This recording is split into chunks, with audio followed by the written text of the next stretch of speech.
Para esto vamos a hacer un recuento de lo que hemos visto la clase pasada. La clase pasada recordemos que vimos estos versos donde a Jesucristo lo metieron en el pretorio.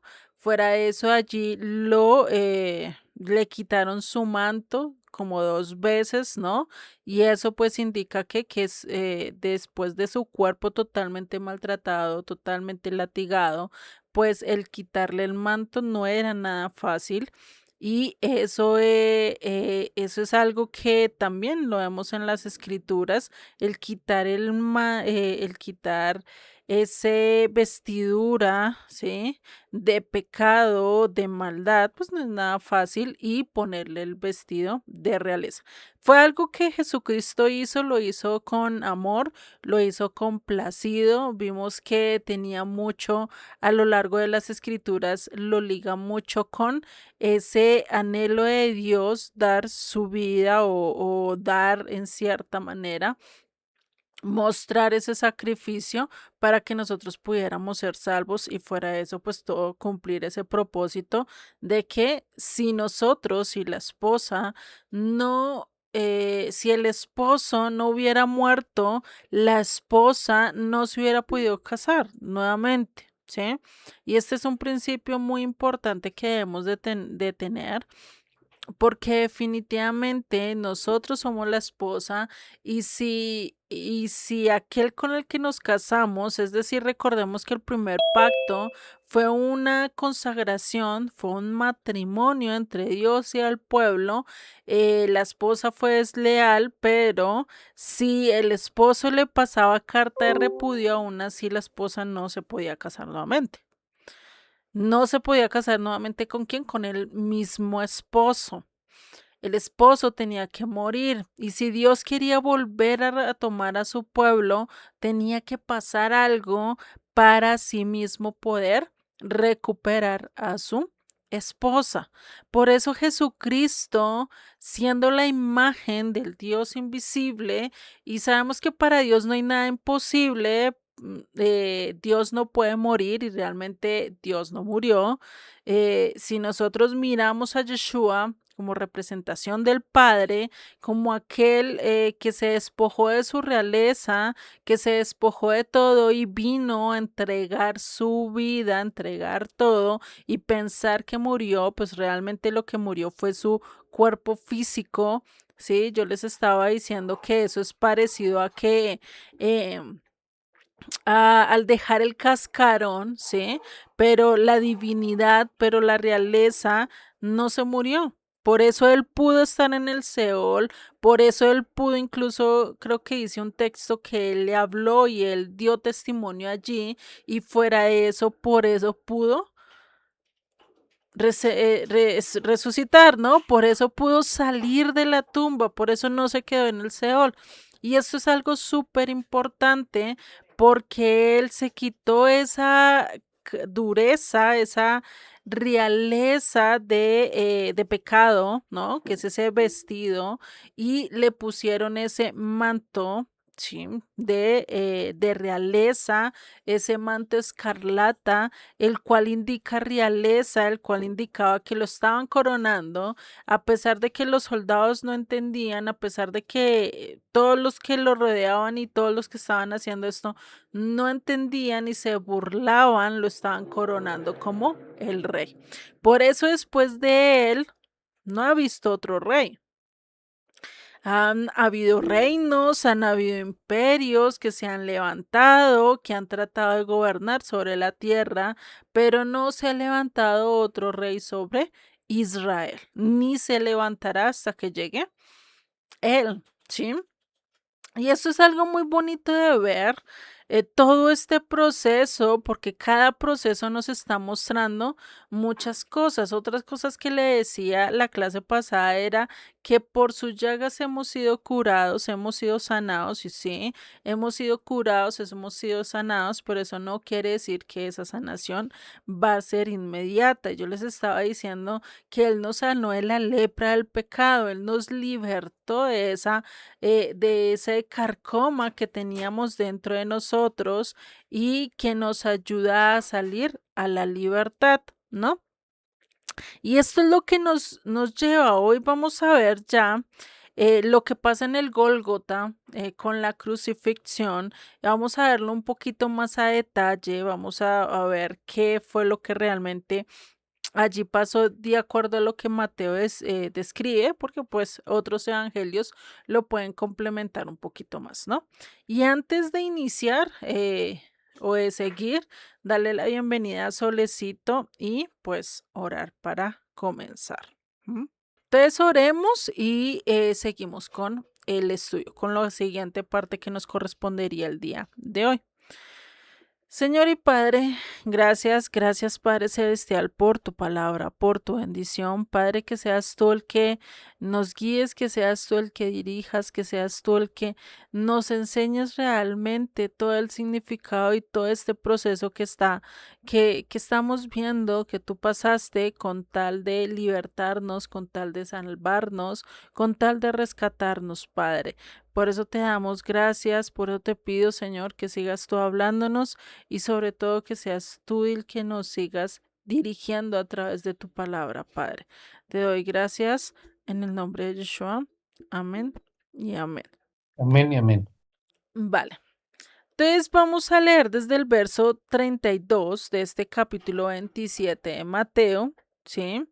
Que dice, cuando salían, hallaron a un hombre de Cirene que se llamaba Simón, a este obligaron a llevarse la cruz, y cuando llegaron a un lugar llamado el Gólgota, que significaba lugar de la calavera. Y algo que yo les estaba diciendo y que nos quedamos mucho la clase pasada fue este verso 32 que fue que realmente a mí me impactó ver cómo a Simón de Cirene en otros textos dice que a él lo pusieron detrás de Jesucristo. O sea, no lo pusieron delante y hubiera sido mucho más fácil que lo hubieran puesto delante porque pues estaba llevando la carga, su ritmo, su camino, ¿cierto? Y no hubiera tenido que seguir las pisadas de Jesucristo. Pero es curioso porque lo pusieron detrás de Jesucristo y esto nos hace el sentido de lo que cada uno como discípulos debemos de ser, ¿no? Seguidores, seguir las pisadas, seguir ese rastro que dejó Jesucristo para nosotros poder llegar realmente a la condición, al estado y al lugar donde nos quiere llevar Jesucristo, ¿no? Y es curioso porque acá Jesucristo estaba, Simón de Sirene estaba llevando su cruz, siguiendo a Jesucristo, ¿sí? ¿A qué? A morir, ¿no? Y a eso tenemos que llegar nosotros. Si Jesucristo llegó a morir, a morir su yo, a quitar su yo encima, ¿no? Y es lo que estábamos viendo por lo menos con Mateo 5:3, donde dice, dichosos o bienaventurados los pobres de espíritus, porque de ellos es el reino de los cielos, ¿no? Entonces, si nosotros nos despojamos de mi yo, cargo esa cruz que tengo que cargar y sigo las pisadas de Jesucristo hasta morir a mi yo para que Él viva en mí, pues imagínate, ¿no? Cuánto no cambiaría y cuánto realmente no estaríamos andando de acuerdo a la voluntad de Él. Y esto es algo súper grandioso. Y esto era lo que estábamos viendo parte de la clase pasada. Hoy vamos a entrar a ver ya lo que nos dice el verso 33, ¿sí? En el verso 33, por eso dice que cuando llegaron a un lugar llamado el Gólgota, que significa lugar de la calavera. Cuando llegaron a este lugar, ¿sí? Cuando llegaron a este lugar, o sea, ya llegó la culminación de todo el trayecto de Jesucristo. Ya acá ya lo despojaron de sus ropas, acá ya era para colgarlo literalmente ¿a qué? A la cruz, ¿sí? Y acá ya camina directamente digamos que este es como el clímax, ¿no? De toda la flagelación, de todo el abuso, de todo lo que a él le había pasado, llega como al clímax, porque acá lo único que ya queda es que la ejecución de la sentencia que le habían dado, que era que la crucifixión, ¿sí? Acá ya era el lugar de la ejecución. Por eso el Gólgota no era un sitio tan agradable, tan bello, para la época era un símbolo de muerte, muy parecido a lo de los cementerios hoy en día. Hoy en día, ¿a quién le gusta entrar a un cementerio? Es muy poca la gente, ¿cierto? Bueno, dependiendo de la visión que lo tenga cada persona, porque hay personas que tienen al cementerio como un lugar tenebroso, como un lugar que no, y más de noche, ¿no? Y creo que antiguamente en los pueblos, algo que era es que en las noches ni se acercaban a un cementerio, ¿no? O que alguien viviera en un cementerio era algo como aterrador, era algo como que no era tan digno, ¿cierto? Tan bello. Por eso era un sitio que era público, todo el mundo podía pasar por allá, estaba fuera de los muros de la ciudad, estaba fuera de Jerusalén y pues era el lugar designado que Roma había escogido para las ejecuciones. Por eso es que allí llevaban a cada hombre, a cada persona que ellos quisieran crucificar, asesinar, pues los llevaban directamente allí para que recibieran su sentencia. ¿M? Este nombre en arameo, sí, era la lengua, recordemos que para esa época el arameo era la lengua que vernácula, es decir, la que era la más que el pueblo utilizaba, ¿sí?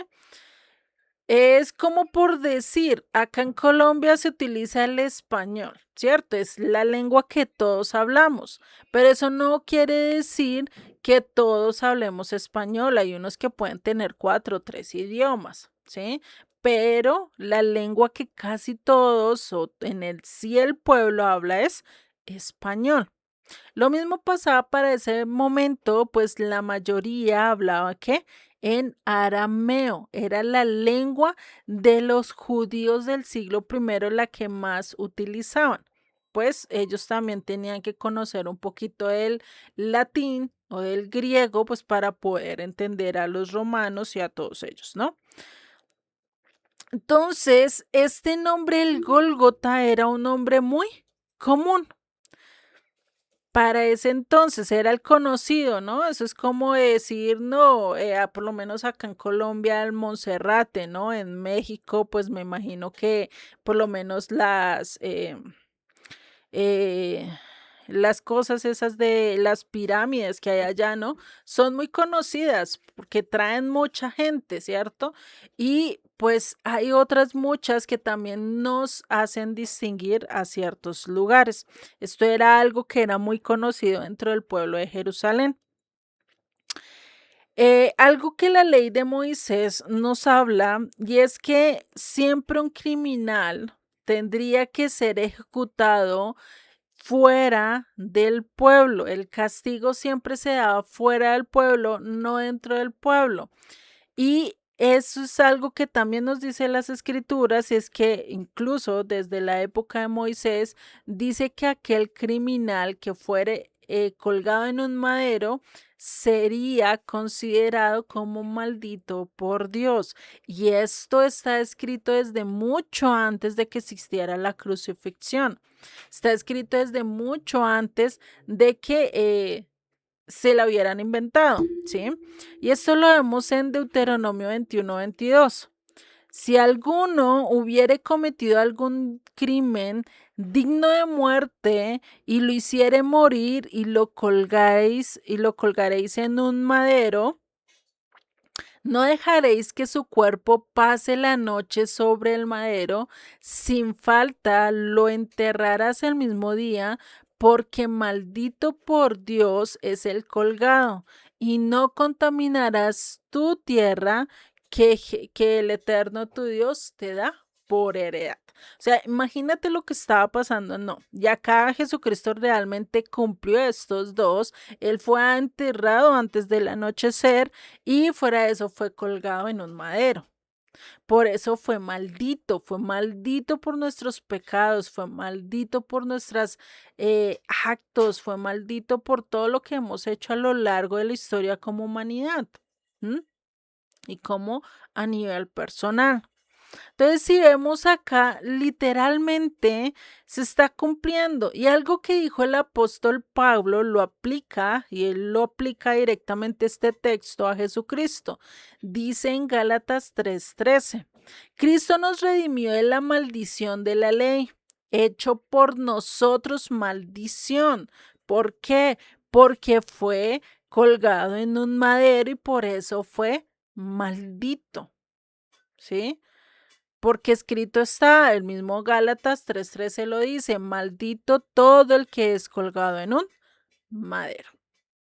Y eso era algo que le pasó a Jesucristo, fue colgado en un madero, aún él, y haberlo escrito desde la época de Moisés, donde no existía nada, ni siquiera estaba el imperio romano, griego, Persia, ni babilonio por ahí, solo existía el imperio egipcio, ¿no? Y del resto no se sabía nada. Y él decir esto, donde para esa época a nadie se colgaba en un madero. O sea, era ilógico pensar eso. Y es curioso, ¿no?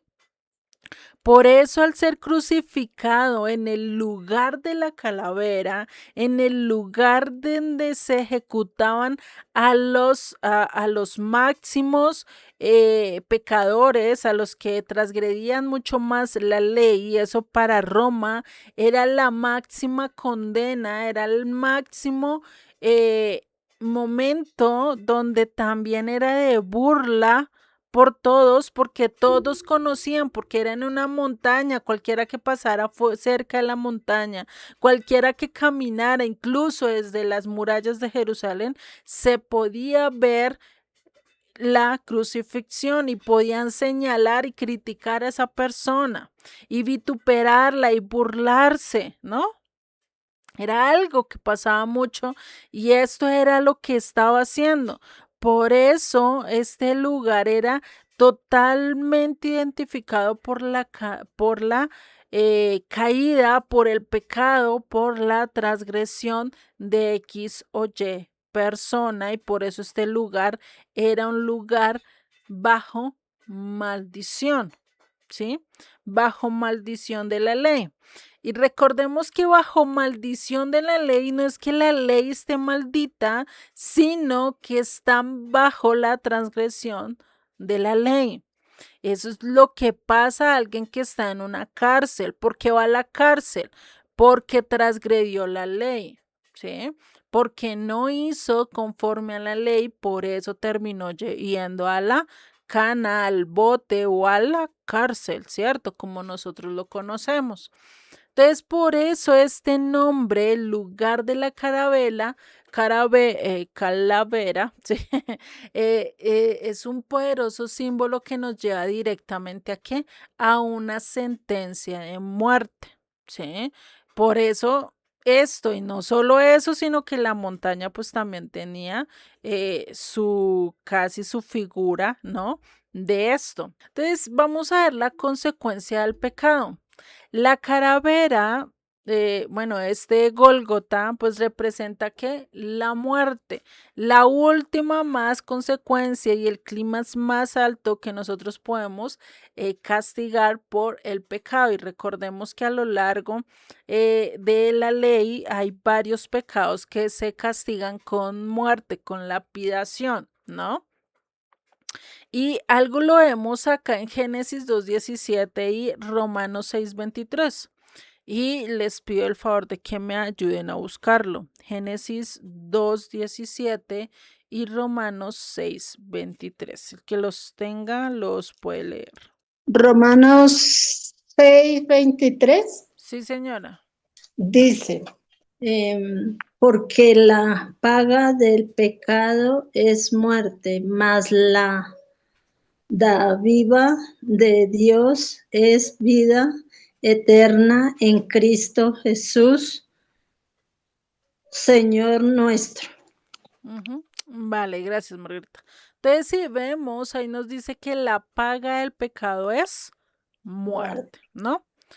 ¿Quién tiene Génesis 2:17? Yo. Dale, Pedrito. Dice, mas del árbol de la ciencia del bien y del mal no comerás, porque el día que de él comieres, ciertamente morirás. Gracias. Si vemos Adiós. ahí, desde que el hombre pecó, él trajo muerte. Es la consecuencia máxima y de por sí cada uno de nosotros, todos los que estamos acá, estamos condenados a muerte. Lo único que nos puede salvar, lo único que nos puede quitar esa consecuencia de muerte por el pecado que hemos cometido, pues es realmente que Jesucristo la derrotó. Por eso la derrota de la muerte en su propio terreno. Por eso acá cuando a Jesucristo lo están crucificando ahí, en un lugar que es de muerte, en un lugar que es de sentencia, ¿sí? Pues ahí es donde Jesucristo entra y hace un cambio y dice, este lugar ya no va a haber muerte, en este lugar ahora va a empezar a haber vida, porque aquel que debía morir resucitó, ¿sí? Hizo un cambio, dijo, ahora voy a derrotar a la muerte en su propio terreno. Y en Hechos 3:15, bueno, creo que Solecito no puedo abrir el micro, no te preocupes. En Hechos 3:15 nos dice lo siguiente: y matasteis al autor de la vida, a quien Dios ha resucitado de los muertos, de lo cual nosotros somos testigos, ¿sí? Entonces a Jesucristo lo están ligando y lo están y lo está acá el autor, el que está hablando, Pedro, está ligando que a él lo mataron, que a él lo condenaron, pero que aún así él es autor de ¿qué? De la vida. Es el autor de la vida. Él tenía también el dominio sobre la muerte. Y esto nos muestra cómo él gana la batalla en el propio terreno del enemigo. ¿Sí? En el propio terreno de la muerte, allí entra y vence todo, y por eso él hace la resurrección, por eso incluso el Seol no puede detenerlo. ¿Sí? Y esto lo vemos también en Hechos 2:24. ¿Qué nos dice Hechos 2:24? Al cual Dios levantó sueltos los dolores de la muerte, por cuanto era imposible que fuese retenido por ella.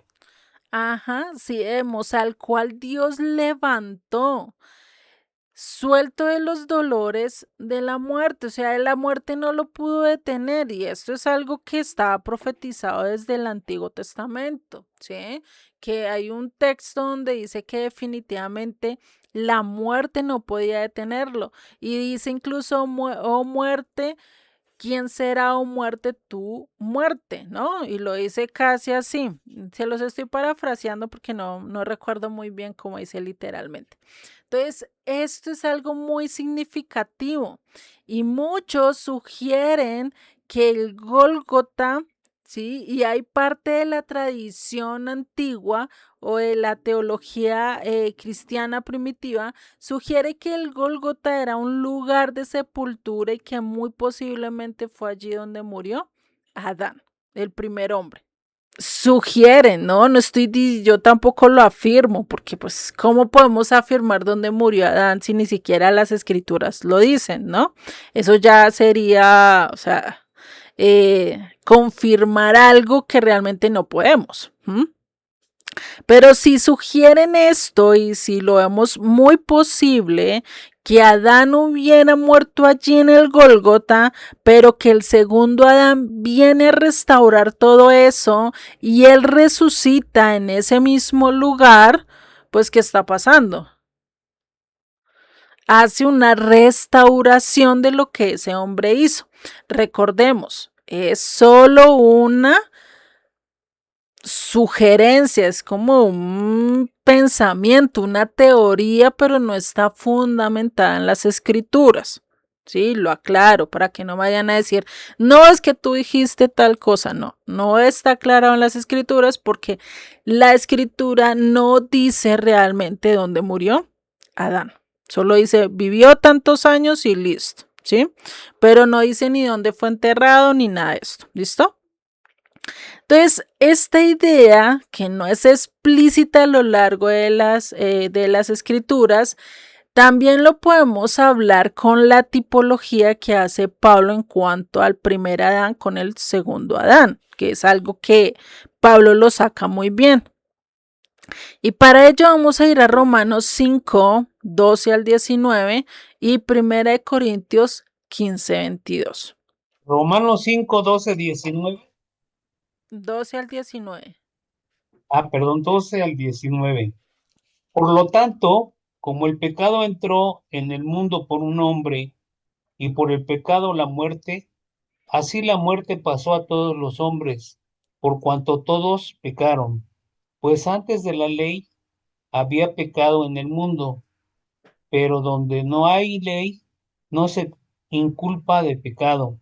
No obstante, reinó la muerte desde Adán hasta Moisés, aun en los que no pecaron, a la manera de la transgresión de Adán, el cual es figura del que había de venir.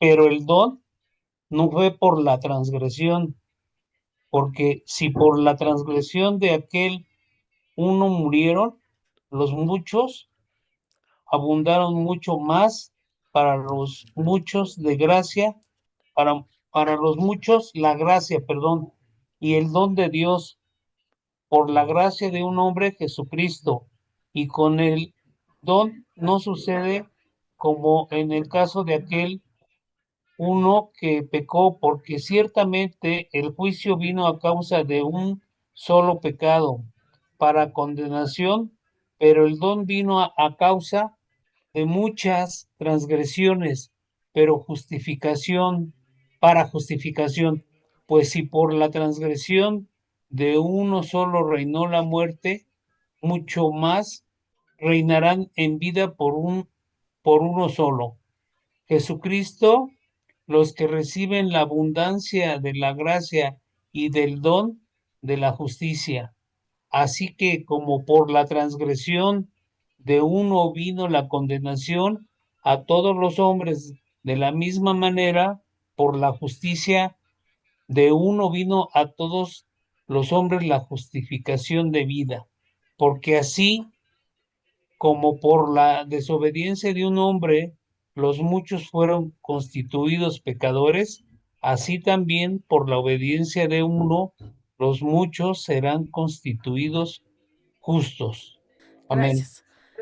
Si vemos acá, Pablo está haciendo una tipología de Adán. Hace el contraste entre el primer Adán, Adán, el primer hombre creado, el cual transgredió un mandato de Dios, un mandato que a simple vista de nosotros, pues no es grave ir y coger la fruta de un árbol prohibido. ¿Cuántos de los que vivieron en un pueblo no lo hicieron, no? O sea, se metieron a la casa a una finca de un vecino, allá cogieron la fruta, se la comieron, o incluso ir a la casa de un tío y comerse la fruta, ¿cierto? Y pues no pasó mayor cosa, pero acá esa transgresión fue algo que Dios había destinado y que les había dicho, como lo vimos cuando leímos el verso de Génesis 2. eh, Vemos que fue algo que Dios le dijo literalmente, si comes de ese fruto, vas a morir, ¿sí? No solo lo dijo a nivel físico, sino también a nivel espiritual, porque se iban a apartar, se iban a separar literalmente de Dios. Por eso tenía que levantarse otro Adán que sí cumpliera la función del primer Adán, del cual Dios puso allí en el jardín en Edén, que fuera perfecto y que fuera obediente hasta el final, que fuera obediente en todo lo que Dios le mandó, sin transgreder, sin cometer pecado, ¿sí? Sin irse en contra de Dios, sin levantarse en rebeldía. Al momento que Jesucristo obedece hasta el punto de entregar su vida, y recordemos que lo vimos la clase pasada, él podía tomar su vida. Si él quería, no la entregaba. Si él quería, podía levantarse y decirle a Dios, no, yo no voy a entregar mi vida, tú me la diste, también me diste el mandamiento de tomar y dejarla cuando yo quisiera, pues no la quiero dejar, no la quiero entregar. Él pudo haberlo hecho, pero fue tan obediente hasta el punto de dar su vida por cada uno de nosotros, porque sabía que el beneficio, porque sabía que la recompensa era mucho mayor, ¿sí? Por eso Jesucristo, Yeshua, viene siendo ese postrer Adán o ese segundo Adán del cual Pablo habla acá, y por eso hace ese contraste de uno que desobedeció y que por él vino el pecado y que por él todos tenemos la muerte física, ¿sí? Y no solo eso, sino también la muerte espiritual, porque pues nacemos queriendo más ir al pecado, queriendo ir más a la transgresión. Ustedes ven a un bebé y lo primero que trata es manipular a los papás, lo primero que trata es poner lo que él diga, ¿no? Y si los papás se dejan, pues ni modos, aguántense porque si no se vuelve un niño muy consentido, muy malcriado, ¿no? Pero ahí es donde está el papá de tener que corregir al hijo incluso desde que son chiquitos, ¿sí? Desde que están en la barriga de la mamá hay que corregirlos, porque ¿No te incluso vas? ahí ya quieren ¿Se va Leo? montarla, ¿no? Dime. Órale, que Dios los cuide. Sí. Entonces, sí, es algo que debemos de tener presente. Y por eso tenemos que tener cuidado. ¿Quién tiene 1 Corintios 15:22? Porfa, para que me ayuden a leerlo. Y porfa, cuiden los micrófonos. Yo, Juliet. Dale, Aurorita. 1 Corintios 15:22. Ujú. Porque así como en Adán todos mueren, también en Cristo todos serán vivificados. Hasta ahí, ¿verdad? Sí, hasta ahí. Gracias. Si vemos, Adán trajo la muerte sobre todos, no solo a nivel físico, sino a nivel espiritual. Asimismo, por Jesucristo viene la vida. Y muchos dirán, pero pues viene vida así mucho más espiritual. Ahorita estamos viendo vida mucho más espiritual que física. ¿Por qué? Porque es que no se ha dado la restauración completa. No hay una consumación completa hasta que no pase todo lo que dice en Apocalipsis. Hasta que no vaya según la cronología de Apocalipsis, definitivamente no se va a cumplir totalmente eso. Por eso a nivel físico todavía morimos. Todavía vemos a nuestros seres queridos que toca ir a enterrar por X o Y motivo, ¿sí?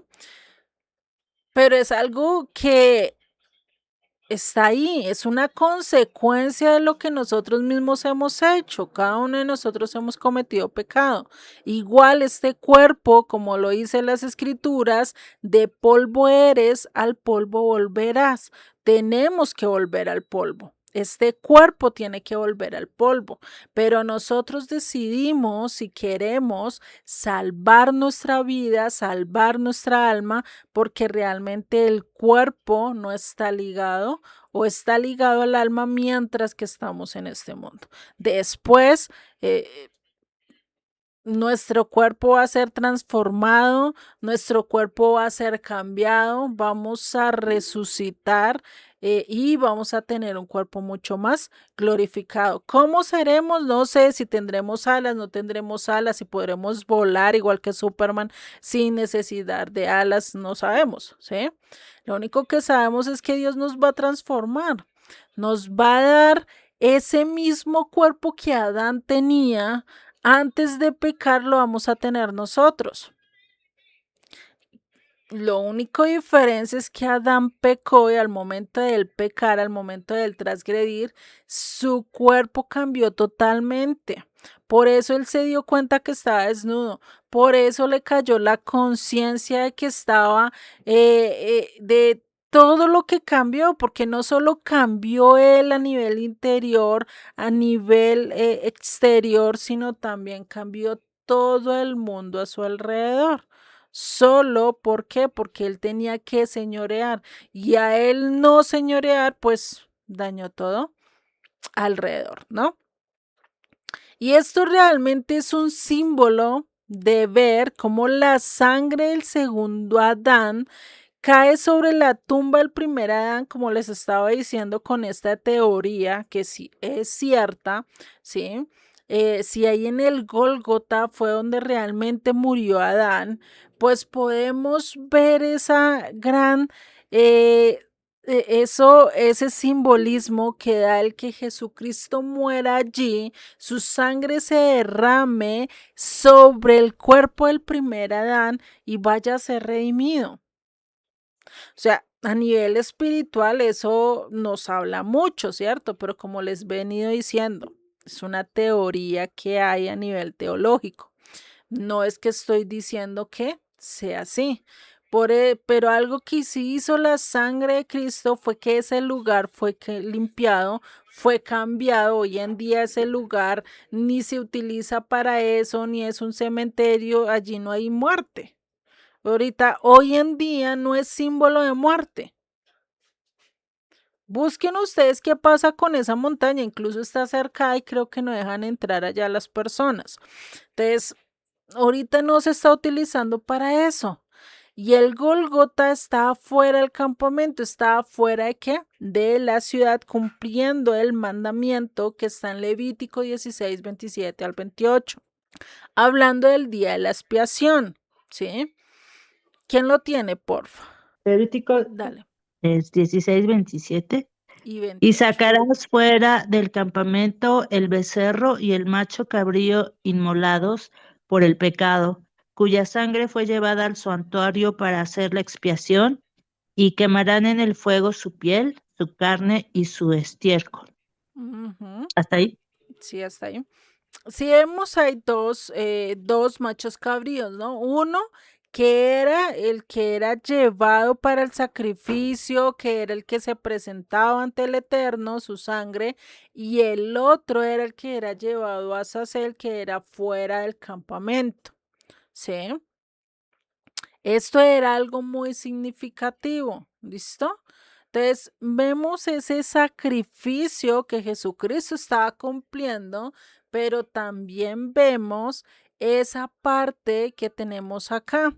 Por eso ese macho cabrío que era sacrificado por el pecado era llevado fuera del campamento para ser ¿qué?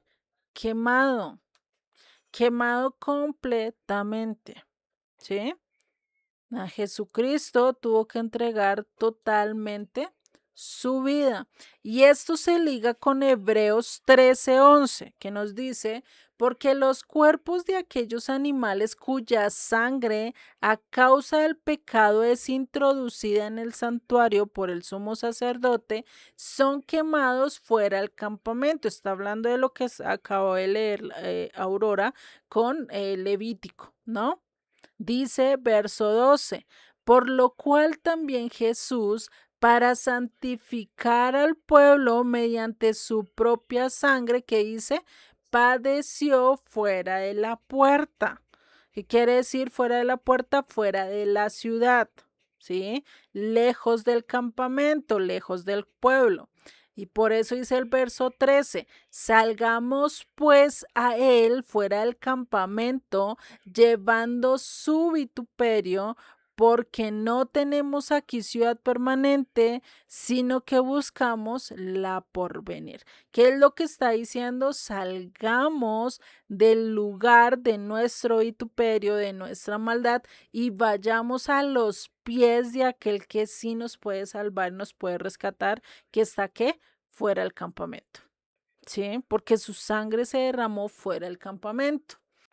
Y esto lo está explicando muy bien Hebreos. Hebreo nos explica que para santificar al pueblo, el cordero era llevado fuera del campamento, quemado, lo mismo que hizo Jesucristo, muriendo fuera de la puerta, fuera de las murallas de Jerusalén. ¿Para llevar qué?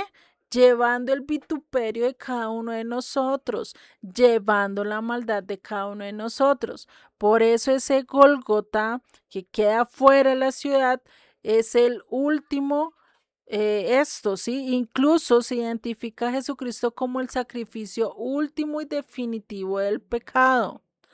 No solo a nivel sacerdotal, sino también a nivel de lo que Dios estaba diciendo. Por eso Jesucristo dijo, desde aquí ya no va a haber más. Por eso después tuvo y Dios hizo que se destruyera el templo con el fin de que ya no hubiera más sacrificios. ¿Sí?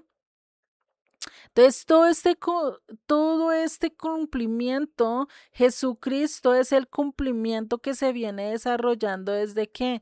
Desde Levítico, cuando se imponen todos los sacrificios, esos 2 sacrificios que vimos que son totalmente obligatorios, que son el de la culpa y son el del pecado.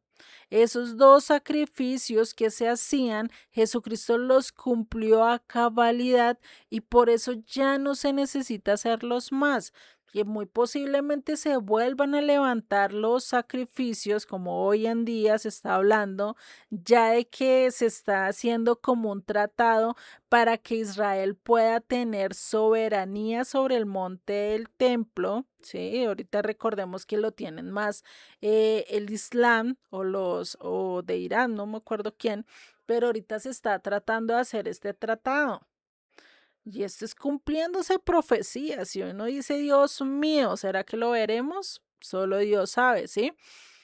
Pero imagínate que se vuelva a levantar el templo, ya incluso nombraron un sacerdote. Imagínate que todo esto empiece a ser para nosotros, no va a ser un sacrificio realmente para el perdón de los pecados, sino que nosotros podremos verlo, ¿sí? Como un parte didáctico de recordar todo lo que hizo Jesucristo para salvarnos a nosotros, ¿sí? Eso habla de Hebreos que va a estar otra vez y se va a empezar a instaurar otra vez el sacerdocio levítico con el sacerdocio de Melquisedec, ¿sí? Y esto no sé si vaya a estar para el milenio, pero es algo que Dios lo dijo, porque entonces ¿para qué dijo que el sacerdocio levítico iba a ser perpetuo? Que ahorita no está, es otra cosa. No está el templo, pero ya las cosas se están dando para que se levante el tercer templo, ¿sí? Y se va a tener que levantar, pues para que se dé lo que este hombre de perdición va a hacer en el templo, ¿sí? Yo soy una de las que digo más esto, ¿sí? Ya depende de la interpretación que ustedes le den. Entonces vamos a ver qué pasa allí en el monte Gólgota. Creo que yo tenía un video, déjenme a ver si es que yo les tenía algo acerca del Gólgota, nivel multimedia, pero no sé si no lo coloqué. No, no lo coloqué. No les coloqué el video. Creo que se me pasó, creo que lo tenía por colocarlo y al momento de armar la presentación se me olvidó ligarlo. Pero bueno. Lo importante es que si ustedes quieren saber dónde queda el Monte Gólgota, qué pasa con él actualmente, pueden encontrar varios videos acerca de esto. Sigue en el verso 34 y dice, le dieron a beber vinagre mezclado con hiel, pero después de haberlo probado no quiso beberlo. Y esto es algo importantísimo de ver, porque a veces lo pasamos, no, pues le dieron vinagre y ya, ¿no? Vamos a ver que tenía una connotación mucho más profunda, porque no quiso beberlo. O sea, porque lo probó y no quiso beberlo. Y esto es algo muy importante. Si nosotros lo vemos, acá donde dice vinagre está la palabra oxos, que lo que realmente quiere decir vino agrio, ¿sí? Y más que ser un simple vino, era un vino que se utilizaba que utilizaban muchos los romanos, es decir, los soldados romanos, ¿sí? No era un vinagre común como el que acá en Colombia se le dice vinagre de manzana o vinagre blanco, no sé en México o en otros países, cómo le digan al vinagre como tal. ¿No? Hay vinagres que se utilizan para ensaladas y cosas así por el estilo, que incluso hay mucha Igual, gente que le gusta, ¿no? Dime. igual acá también. Bueno, pues por lo menos tenemos el mismo nombre. Listo, entonces imagínate esta palabra oxos no significa este aderezo para nosotros comernos las ensaladas o incluso hay gente que se lo toma con remedio con limón y se lo toma y ya, no, ¿sí? Este era una bebida barata que se hacía para los soldados o para las clases bajas. ¿De qué se trataba este vino agrio? Era diluido con agua, o sea, era un vino, pero diluido con agua, hagan de cuenta como el alcohol adulterado, ¿sí? Y a veces condimentado con hierbas. Por eso ahí dice que estaba con hiel, ¿sí? Era una bebida común para calmar la sed de los trabajadores y de los soldados romanos, pero al combinarla con ciertas hierbas hace algo contrario, y vamos a verlo, ¿sí? Por eso este vino, ¿sí? De oinos, vino normal, era el vino normal que tú podías tomar en una celebración o algo así, que pues significaba una bebida de alegría. Pero este vino oxos era una bebida de pobres. Esa era la bebida más humillante, por decirlo así.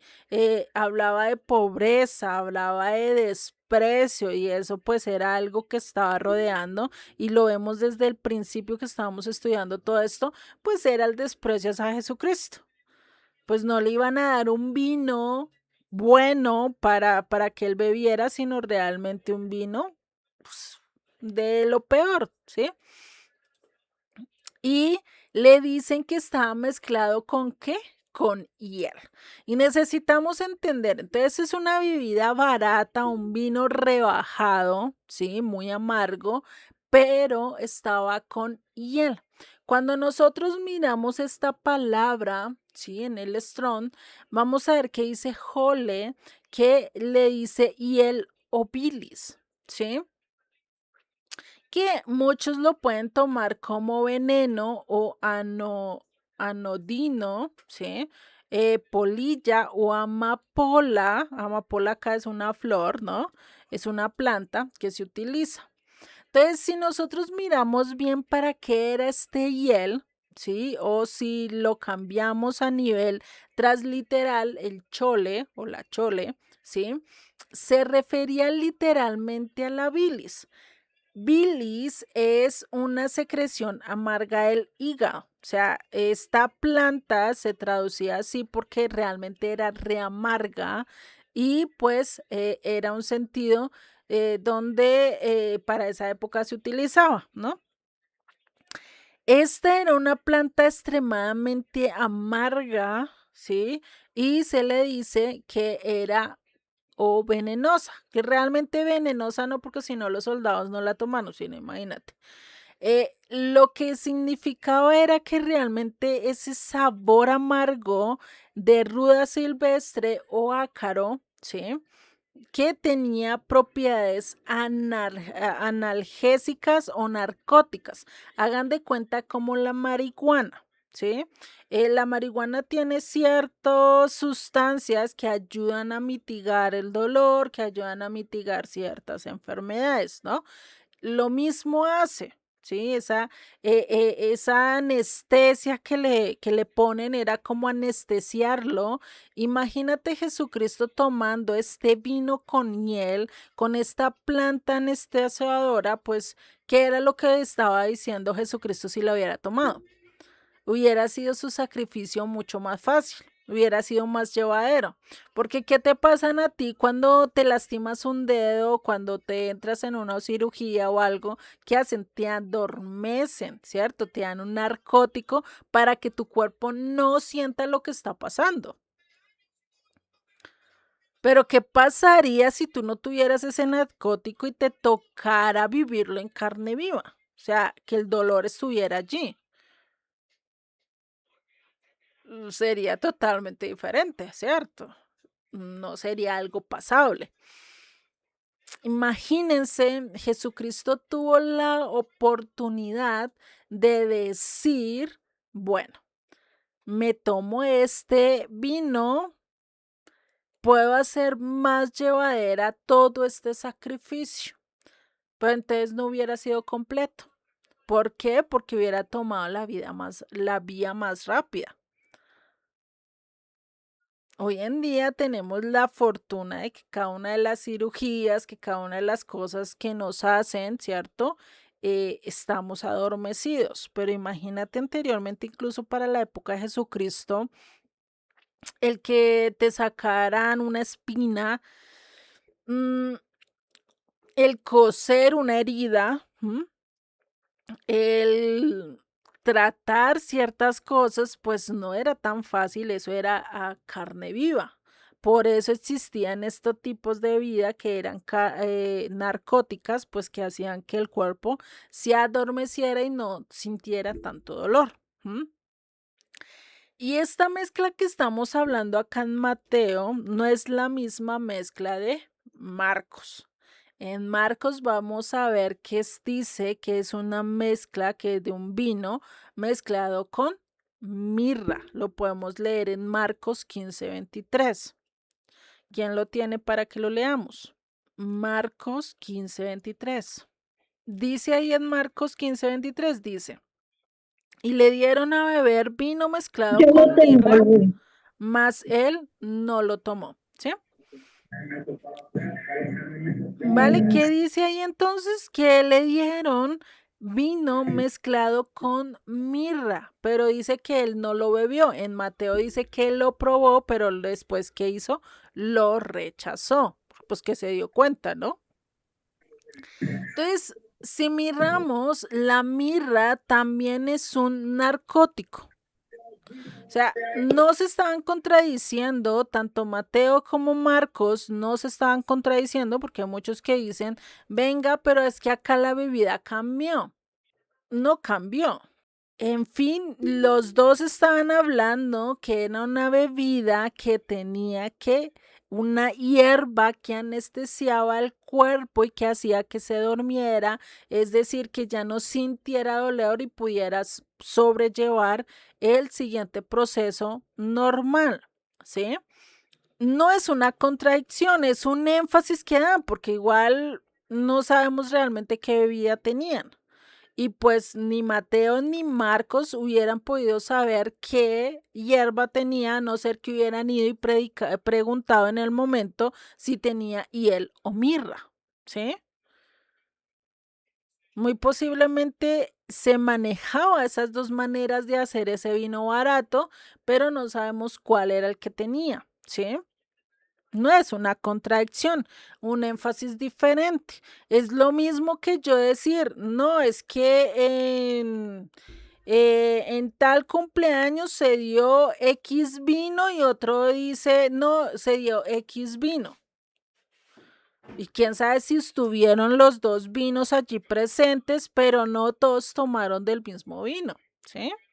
A no ser que seas catador de vino, los puedes diferenciar, ¿cierto? Pero el resto, ¿será que tú puedes diferenciar de un vino blanco de X marca a otro vino blanco de X marca? ¿Será que podremos hacerlo? ¿Ustedes qué dicen?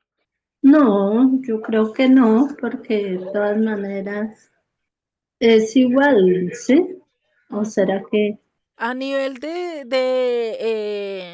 de sabor cambian en ciertos aspectos, pero por eso el que tiene su paladar un poquito más sofisticado, que tiene ya mucho más digamos que trabajado para saber esto, pues eso es lo que hacen los catadores de vino, realmente saben la diferencia de cada vino, ¿sí? Pero pues nosotros no, y muy posiblemente ni Mateo ni Marcos lo sabían, pero sí estaban dando el énfasis de que era que una bebida narcótica adormecedora que hacía que pudiera mitigar el dolor. Y ambos enfatizan en que la rechazó. O sea, no se están contradiciendo que muy posiblemente no supieron cuál era la bebida exacta y por eso dan como una hierba que hace ese proceso, pero que realmente no es. Sí, no se sabe cuál de las dos hierbas. Lo único que enfatiza es su sabor amargo y pues fuera de eso, el narcótico que tiene. Y es curioso porque es que estas dos hierbas se nombran en las profecías, ¿sí? Ya ahorita lo vamos a ver. Entonces, el probar significa catarlo. Él posiblemente lo probó, lo cató, ¿sí? Esos catadores, hay unos catadores que cogen y solo prueban el sabor y al probarlo ya cogen y escupen ese sabor. Muy posiblemente Jesucristo hizo eso. Al ver que era narcótico, pues cogió y lo escupió y no se lo tragó, ¿no? Entonces, con solo probarlo en los labios, pues imagínate todo el cansancio que él tenía, todo el dolor que él cargaba, no más que tocara los labios, muy posiblemente hasta sus labios se adormecieron. Por eso él no lo probó mucho, sino con solo tocarlo, ya él supo identificar eso, el propósito de ese vino, ¿sí? Por eso no quiso, por eso lo rechazó, por eso él dice, no, yo tengo que vivir todo.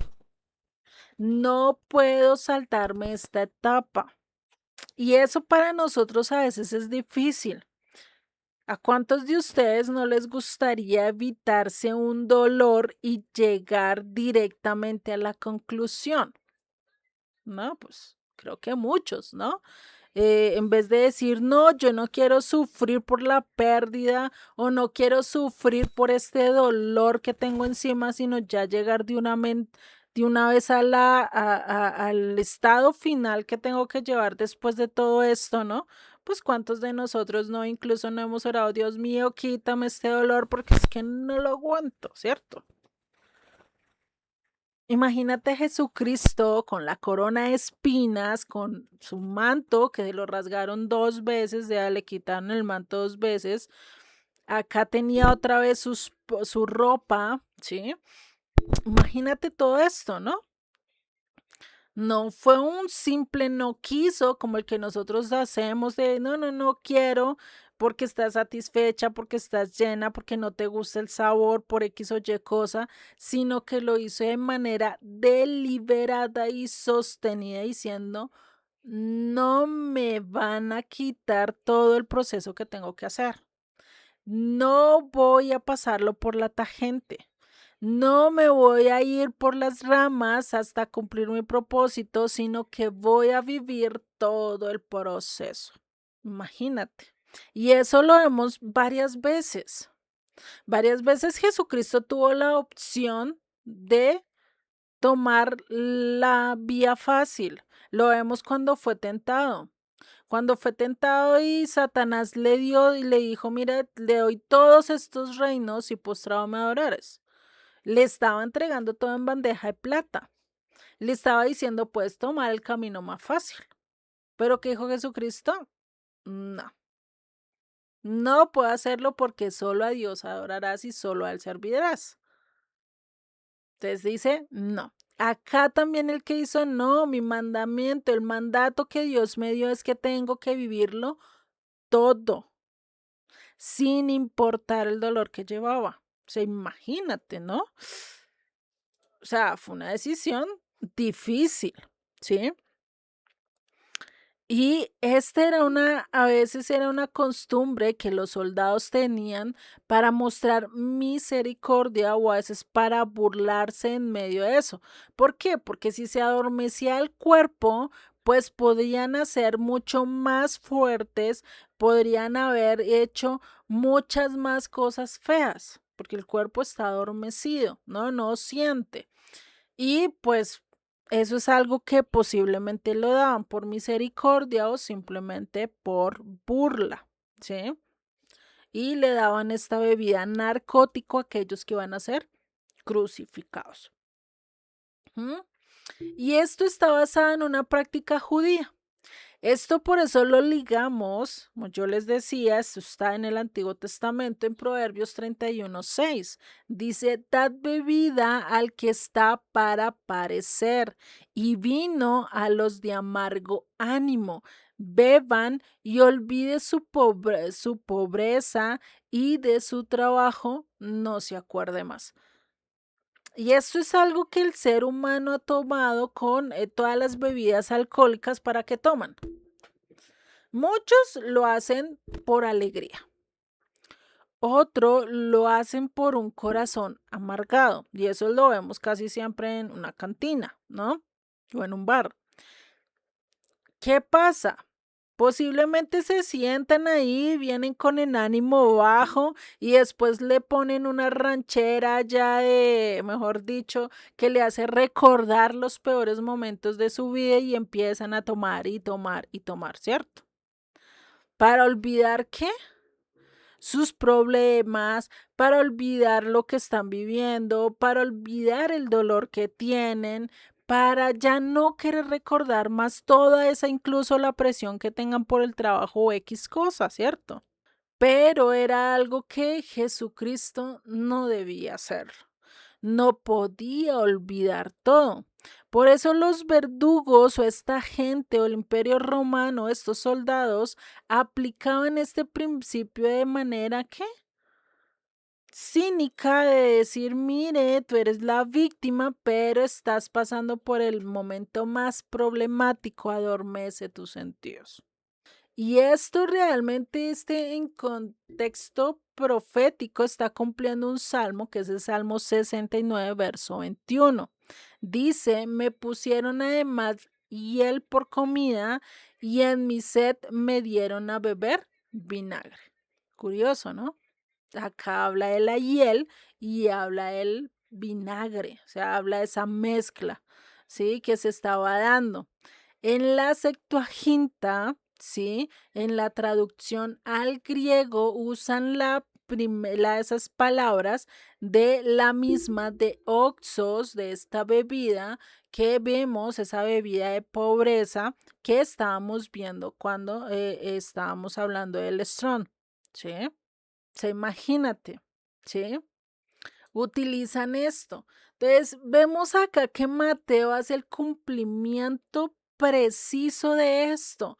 ¿Por qué? Porque se lo estaba hablando a una ¿qué? A una audiencia judía, destacando realmente el cumplimiento de lo que está pasando acá, mostrando que Jesucristo no era una víctima más, sí, que estaba pasando por allí, le tocó vivir todo esto, sino que realmente él cumple al detalle su pasión, la pasión que está escrita en las escrituras, que era la hiel y el vinagre.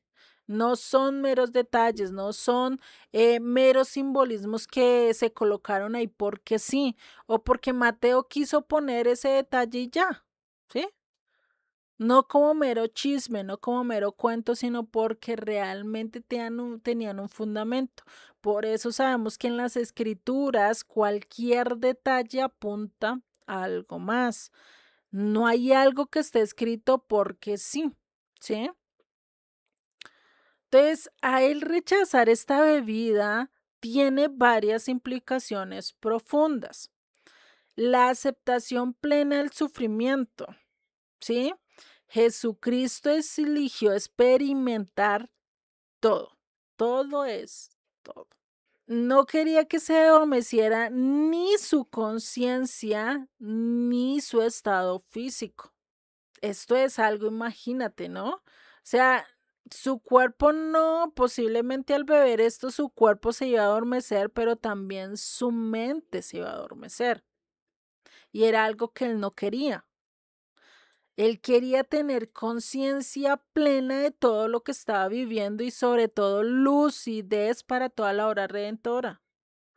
Saber necesitaba estar lúcido para cumplir toda la redención, porque tenía que orar por los verdugos, porque tenía que estar lúcido para poder hablar con el ladrón, porque tenía que estar lúcido para poder encomendar a su madre, a Juan, porque tenía que estar lúcido para clamar a Dios en su último instante y decir consumado es.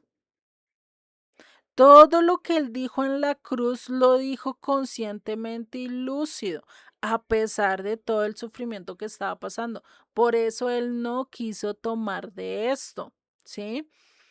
El otro, porque él tenía que tomarse y tenía que pasar por todo el cáliz de la ira. Él tenía que tomar sobre sí toda la ira que era para cada uno de nosotros, ¿sí? Por eso, cuando él está en el monte Getsemaní, le dice, si es posible, pasa de mí esta copa. ¿Cuál copa? La copa, la ira. Por eso es que dice las escrituras que ya no estamos para ira. ¿Por qué? Porque Él vivió todo por nosotros. Ahora nosotros estamos en misericordia y si nosotros lo aceptamos y vivimos de acuerdo a su voluntad, pues definitivamente no vamos a pasar por todo ese proceso que Jesucristo vivió. Ya nosotros no vamos a tener que beber esa copa de la ira porque ahora Jesucristo la pasó por nosotros y por eso nos puede brindar la copa de misericordia y de gracia y de perdón y así poder pasar literalmente a la vida eterna. Creo que ahora sí podemos entender mucho más esto, el rechazo de ese narcótico que él elige beber todo el cáliz de la ira divina sobre sí. Y por eso él tenía que ser divino para poder soportar todo esto, porque ¿qué hombre soporta la ira divina de Dios? Si nosotros con una simple rajadura, con un simple cortadura, ya mejor dicho, uy, como que nos desmayamos a veces del dolor, ¿no? Imagínate lo que Jesucristo vivió. No fue nada fácil. Por eso Él recibe el castigo completo por nuestros pecados, con toda su intensidad, con todo su clima, con todo su dolor. Por eso Él entiende cada uno de nuestro dolor. Sea psicológico, porque a él lo rechazaron todos, radicalmente todo el mundo, lo vimos a lo largo de todo el proceso de la caminata y lo vamos a ver ahorita mucho más, porque acá queda el sufrimiento físico al momento de que lo colgaron, se acaba, digamos, los latigazos y todo eso, pero empieza el proceso de burla, que eso ya es más a nivel psicológico, un ataque mucho más psicológico, ¿no? Imagínate, ¿no? O sea, él conoce cuando tú estás mal a nivel sentimental, a nivel psicológico, a nivel físico, a nivel espiritual. Él pasó por cada uno de esos procesos. Por eso es que él conoce realmente cada uno de nuestro dolor. Él nos entiende demasiado porque él vivió todo eso. Cuando él te dice, tranquilo, yo sé por lo que estás pasando, no te lo está diciendo porque sí, sino porque realmente lo vivió a plenitud, ¿sí? Sigue en el verso 35. Cuando le hubieron crucificado, con esta marca, con esta frase, pues marca la conclusión del acto físico en la crucifixión. Es decir, cuando lo cuelgan allá, ya con eso a nivel físico no le hicieron más. Concluyó todo a nivel físico, de los latigazos, de toda la agonía o de todo el sufrimiento que tuvo que pasar. Eso no quiere decir que hayas dejado de sentir dolor, No. Es decir, ya aquí ya no lo tocaron más, ¿sí? Pero, en cambio de eso, ahora es sometido a una agonía pública y una humillación realmente máxima. Si antes lo habían rechazado, si antes lo habían dejado a un lado por los líderes religiosos, por los apóstoles, porque los apóstoles recordamos que ¿qué habían hecho? Se habían ido. Pedro, ¿qué había hecho? Había rechazado, de hecho, no, yo no estoy con él, incluso con maldiciones, con palabrotas, ¿sí? Entonces, acá realmente, aunque Mateo no lo describe muy gráficamente cada detalle de todo lo que hemos visto, sí vemos que esta parte es fundamental. ¿Por qué? Porque la crucifixión cumple la forma, la muerte que fue profetizada para el Mesías desde Deuteronomio. Lo leímos hace rato, ¿no? Entonces, si vemos, es algo que ya estaba dando y que no solo lo cumple en Deuteronomio, sino que está cumpliendo el Salmo 22. El Salmo 22, verso 16, que nos dice, porque perros me han rodeado, me han cercado cuadrilla de malignos, horadaron mis manos y mis pies, contar puedo todos mis huesos, entre tanto ellos me miran y me observan. Esto pasó literalmente. Recordemos que cuando habla de perros y cuando habla de malignos, recordemos que este verso ya lo hemos visto. Y cuando habla de perros, pues está hablando de gentiles, ¿no? Cuando habla de cuadrilla de malignos, pues está hablando de todos los líderes religiosos que pues lo entregaron, que hicieron todo este proceso, ¿no? Entonces imagínate, y esto pues realmente lo podemos ligar con lo que pasó para el tiempo de Moisés con la serpiente en el asta. Esto ya lo hemos estudiado en algunos estudios, pero vale la pena volverlo a ligar, ¿sí? Jesucristo mismo incluso lo enseña, incluso dice que su muerte sería así como cuando Moisés levantó esa asta de bronce de una serpiente, sí, la levantó en medio del desierto, que así sería el levantado. Él mismo lo enseña, él mismo lo dice en Juan 3:14.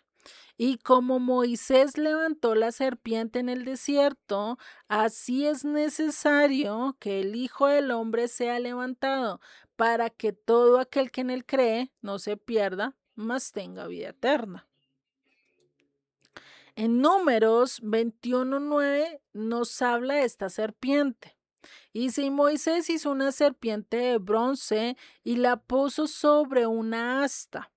Y cuando alguna serpiente mordía a alguno, miraba a la serpiente de bronce y vivía. Lo mismo que pasa con Cristo.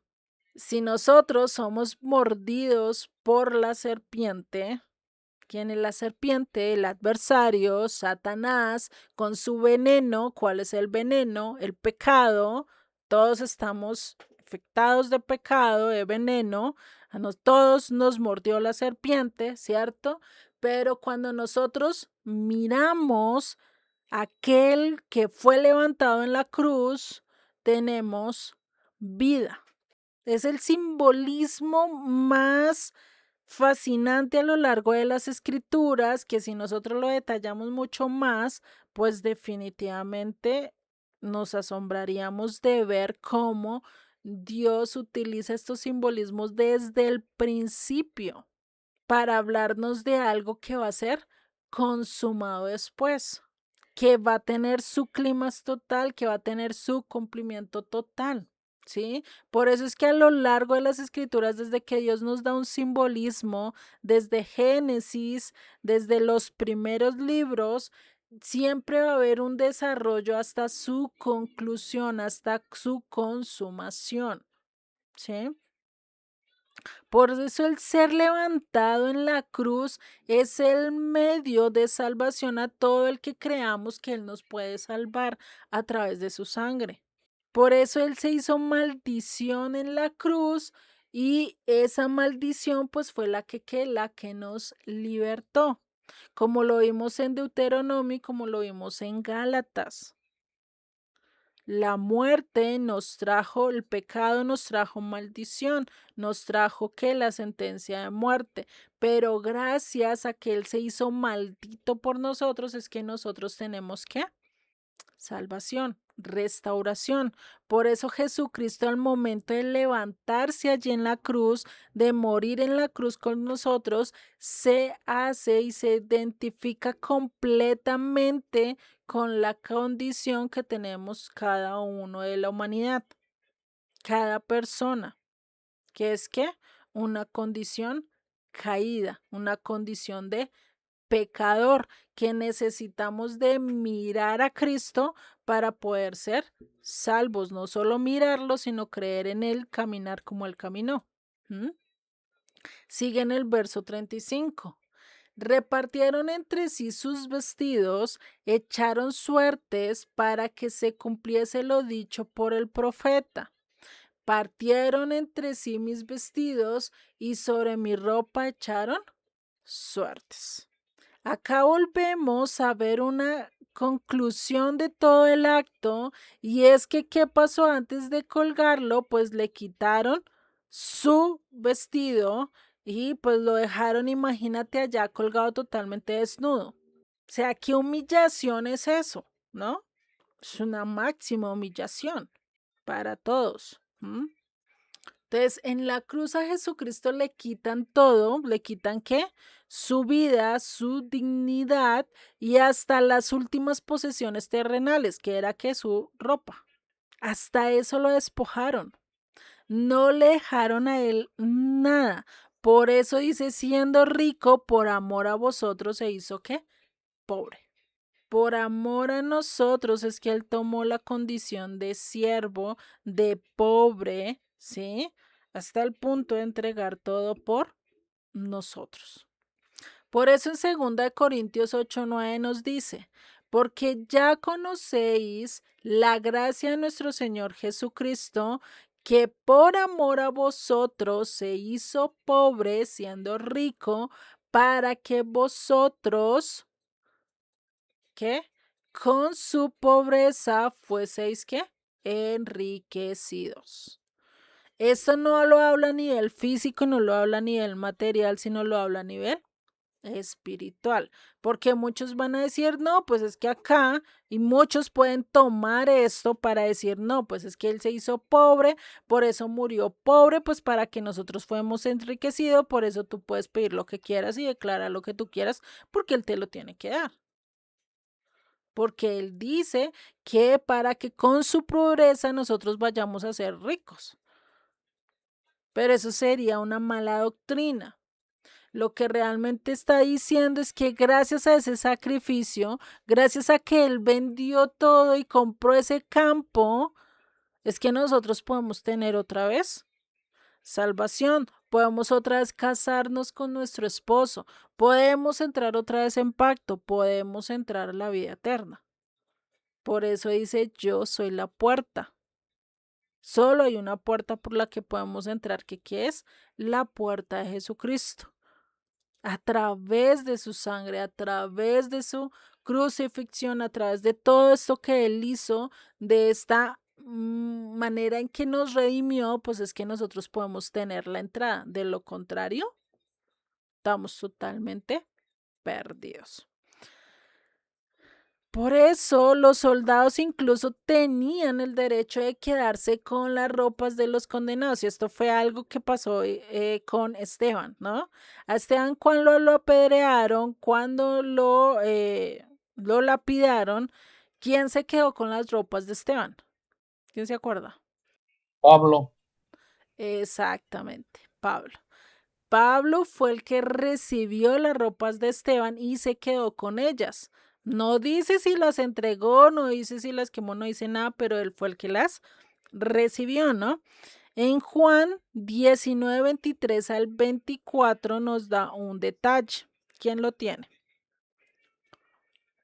Juan 19:23 al 24.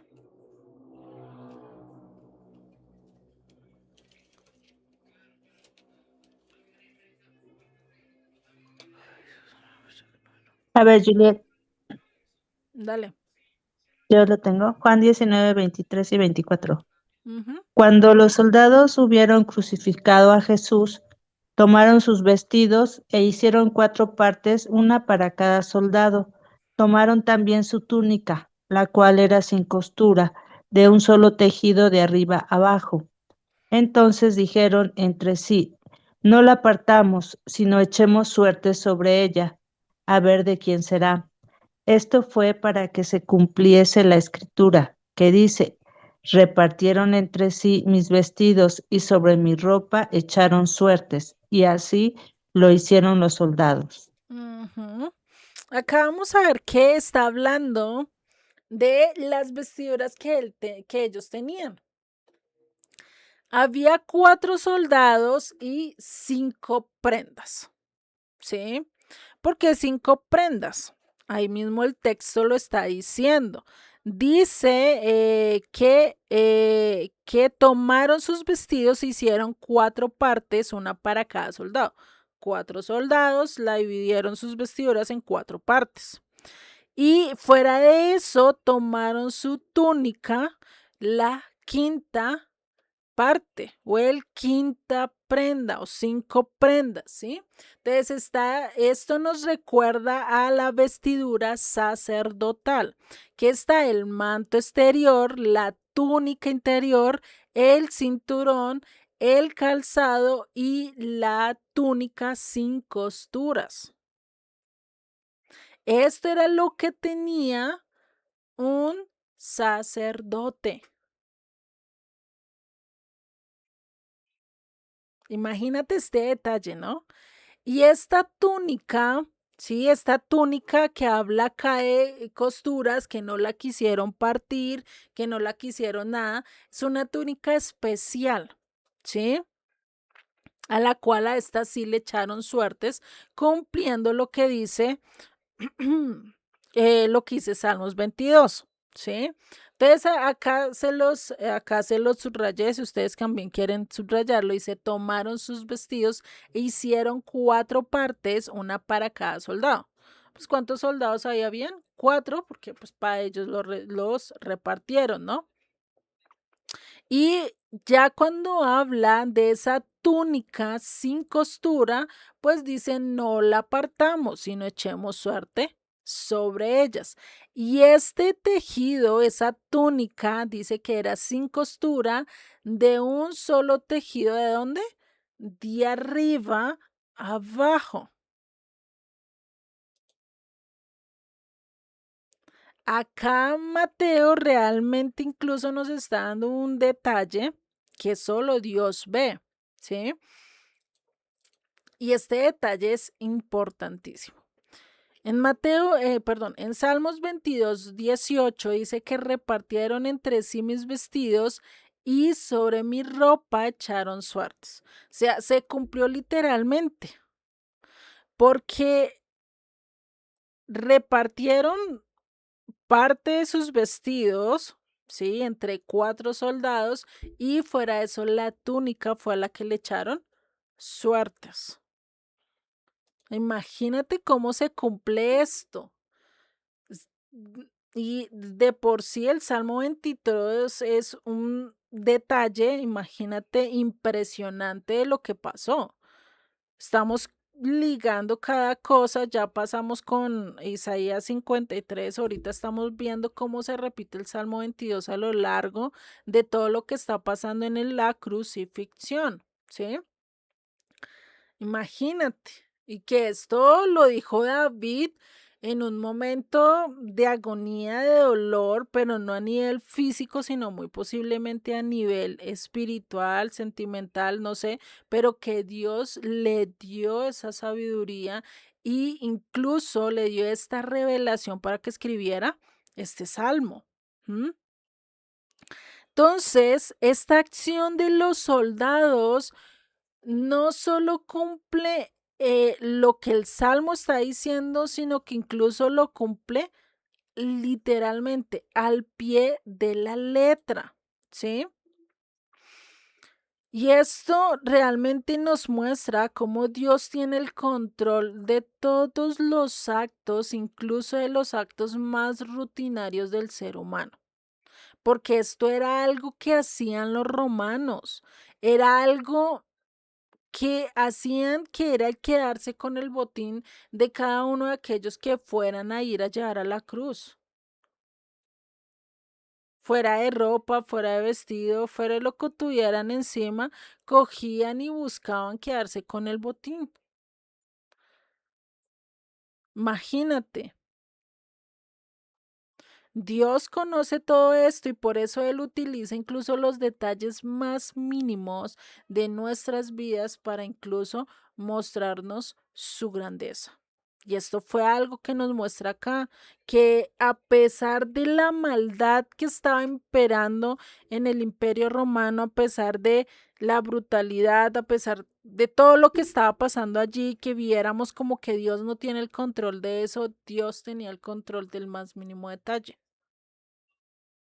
Incluso de esto, porque ustedes cómo harían para que una profecía de casi 1000 años antes, que fue para la época más o menos de David, que es el Salmo 22, si no estoy mal es de David, imagínate después de 1000 años que se cumple el pie de la letra de esa escritura, no, pues ni porque tú lo cogieras y pusieras cada detalle, cada esto, hay cosas que se te pasan por alto, pero para Dios no se le pasa por alto. Sigue en el verso 36, y sentados allí le guardaban allí. Y sentados le aguardaban allí, es decir, estaban mirando. Los soldados que estaban asignados para la crucifixión tenían la responsabilidad de ¿qué? Evitar que las familias o los seguidores rescataran al condenado, acelerar la muerte si fuera necesario, garantizar que el castigo se completara según la sentencia, según lo que dictaminara la sentencia, ¿sí? Y esta postura de estar sentados refleja que era algo normal para estos soldados ver todo eso que estaba pasando. Todo ese proceso de ejecuciones era el pan diario de ellos. Era un proceso normal. Por eso es que ya estaban deshumanizados. Por eso es que para ellos este era algo como del pan diario. Algo que pasa hoy en día con nosotros. Hoy en día uno se entera de una muerte en la esquina, de un asalto, de un accidente y uno dice, ah, ya, lo pasa que como normal, porque ya es el pan diario, porque ya lo vemos cada ratico, ¿cierto?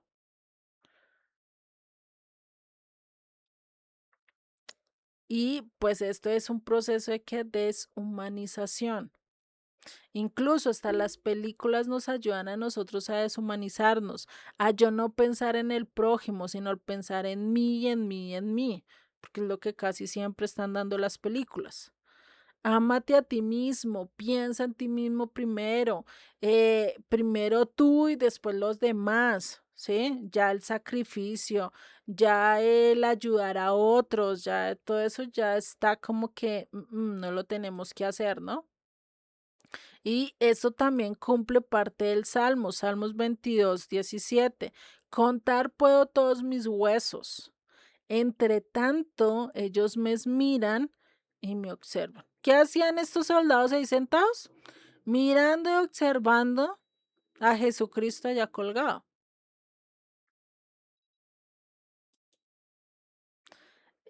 Esta era una imagen realmente profética de lo que ya estaba pasando acá. Ellos estaban observando la agonía de Jesucristo, de Yeshua, viendo cómo él estaba sufriendo ahí, a ellos no les daba nada. Imagínate, ¿no? Estos testigos totalmente involuntarios sin saberlo.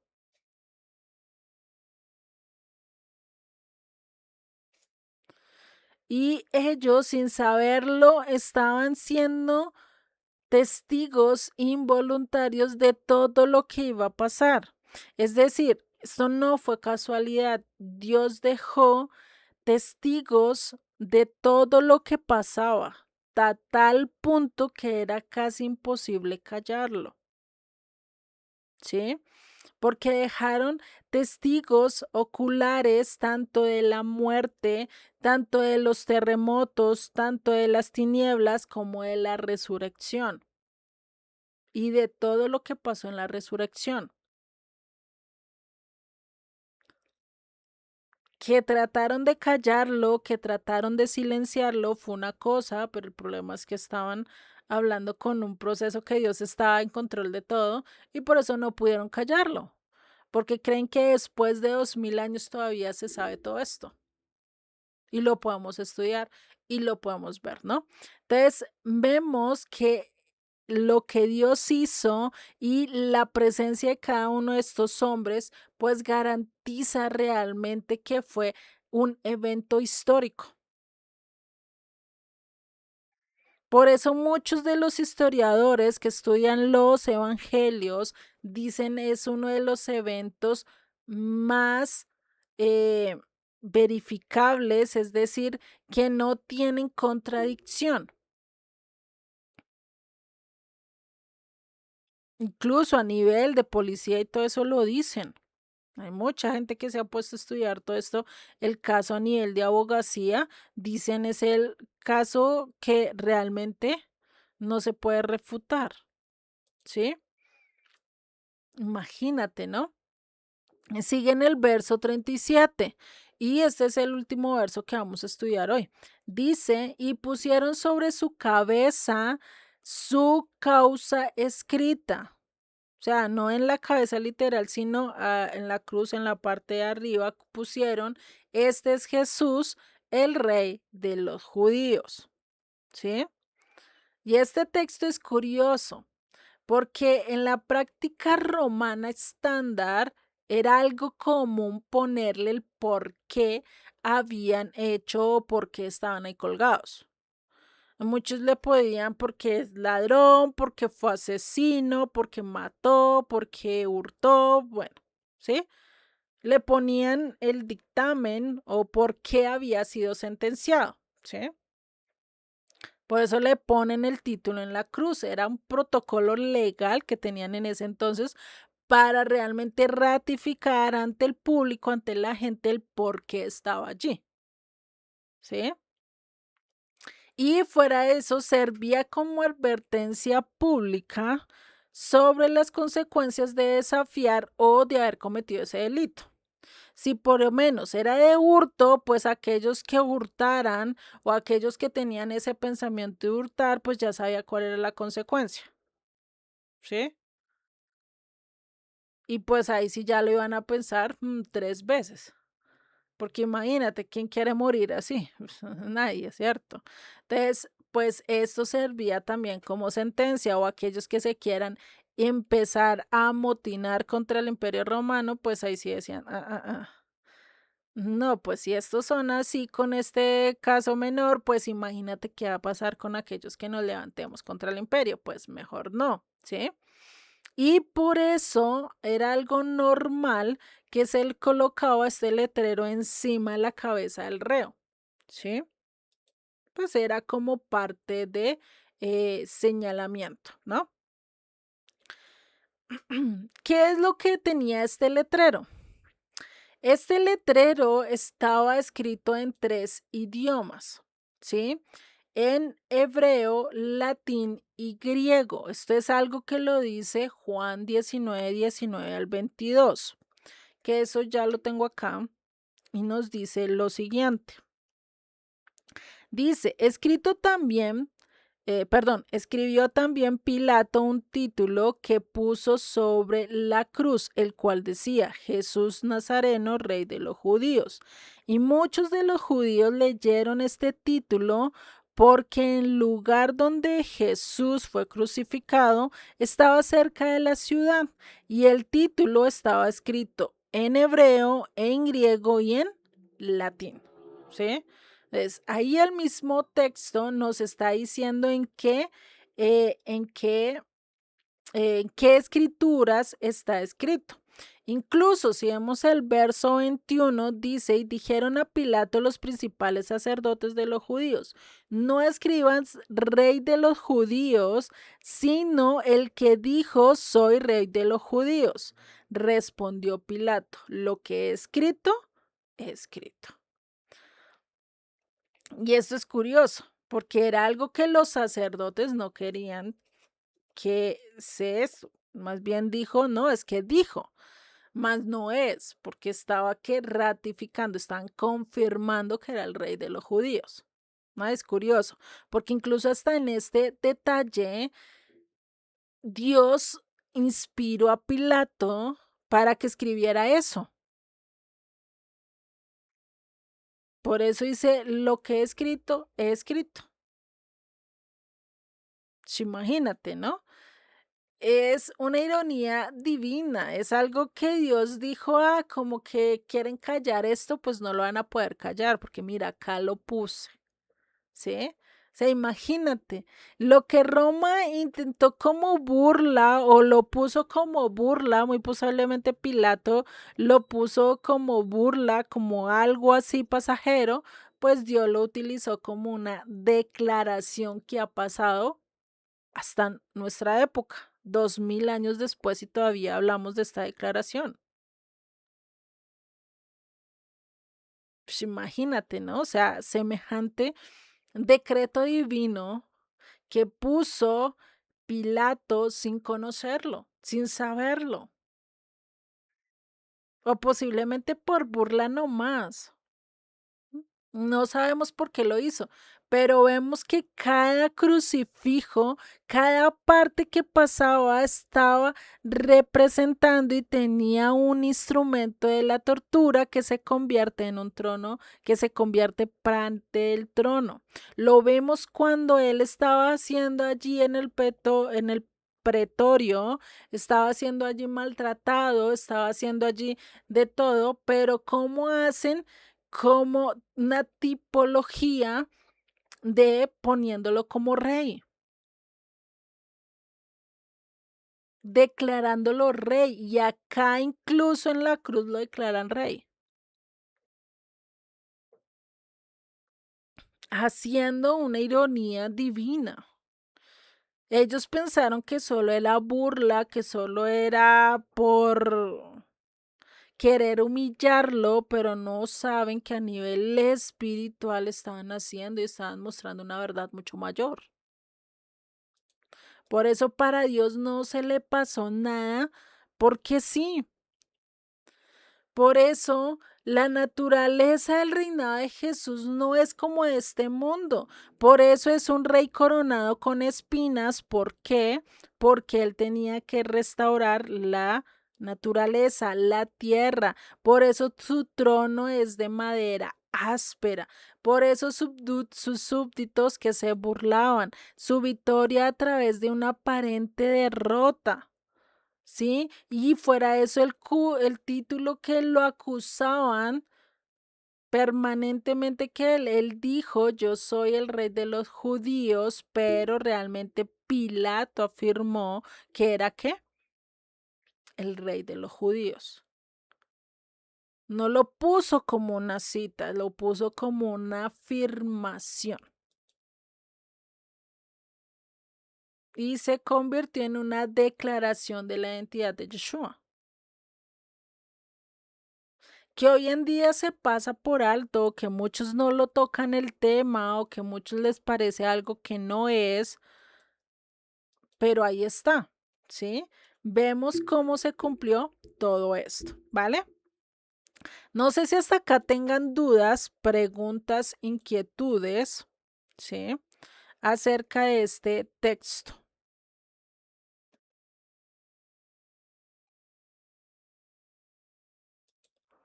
o acerca de lo que vimos.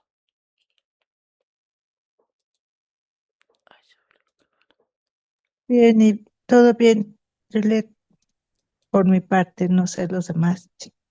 Vale. También yo bien entendido, Juliet. Muchas gracias. Ujú. Para mí, pues muy bien, Juli. Lo entendí muy bien porque como su merced pues me había explicado también antes. Gracias, Lili. Vale.